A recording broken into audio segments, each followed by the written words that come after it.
Another day, another chicks. Tasmina Game Farm.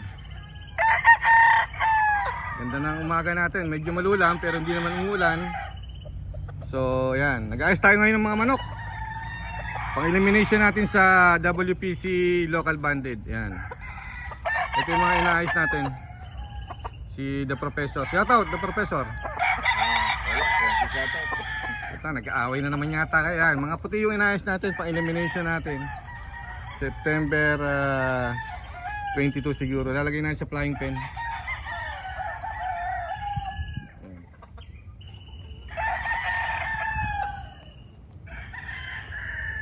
Flying pen muna sila. Maka-relax.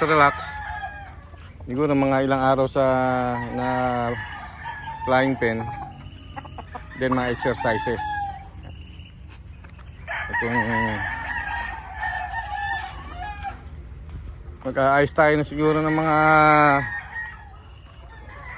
12 to 15 heads para then sasalag na lang natin. Ayan.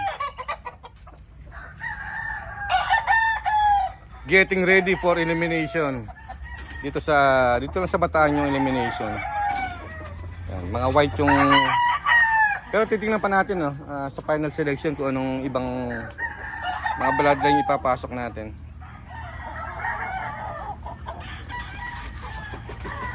Pero ito na-select na namin to. Tasmina White. Yan. Fly pen muna. Kapupurga lang kasi nito at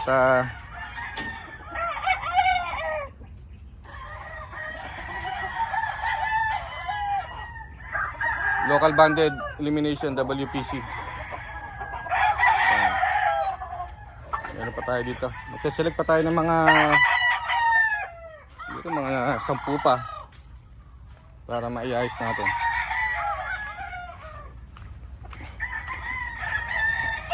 Ayan, meron pa isa. Then mag-spar tayo ngayon para mapili yung mga i-condition natin.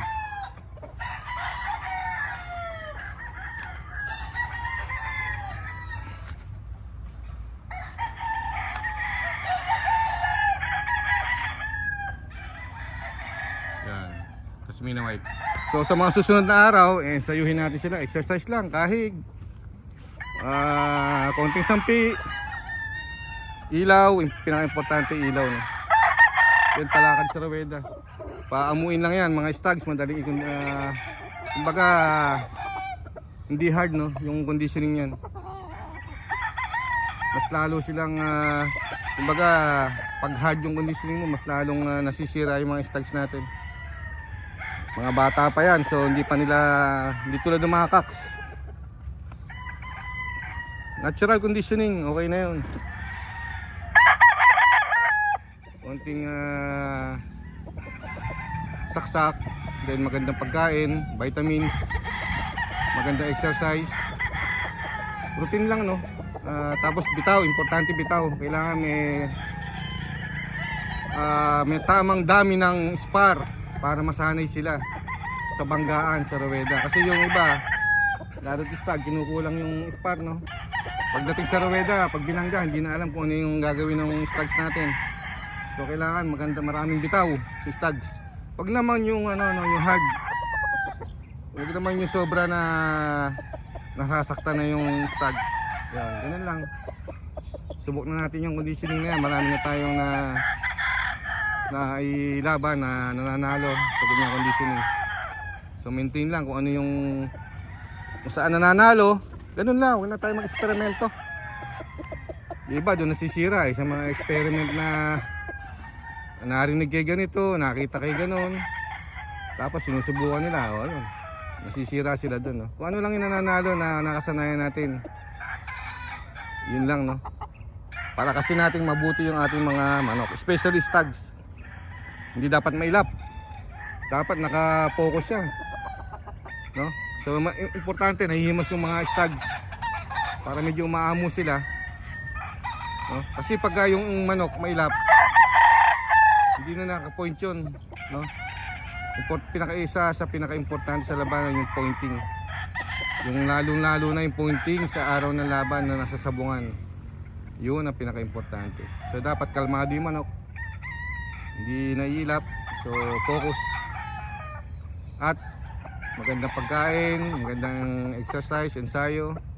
Yan, no? Halos natural lang. So ngayon, next activity namin dito sa farm is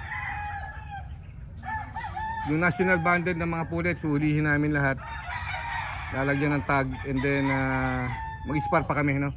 So kita-kita tayo mga ka-chicks. Marami tayong activities. So yung raffle natin, no? Ang dami nagtatanong na naman. Panoorin niyo po yung video, nandiyan sa video lahat po yung detalye, no? And yung final selection ng mga participants sa live broadcast natin sa September 12, 8 PM. Doon po yung lahat, yung ililista ko lahat ng mga nag-attend doon sa live broadcast. Sila po yung pwede sumali. After nung live broadcast, wala na po tayo entertain na mga gustong sumali, no? Para mahirap po kasi, mahirap. Ang daming mga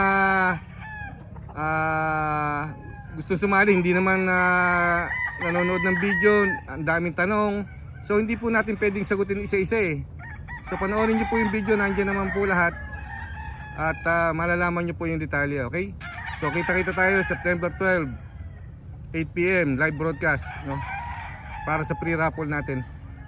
Siguro bukas o next week pipiliin naman natin yung dalawang stags.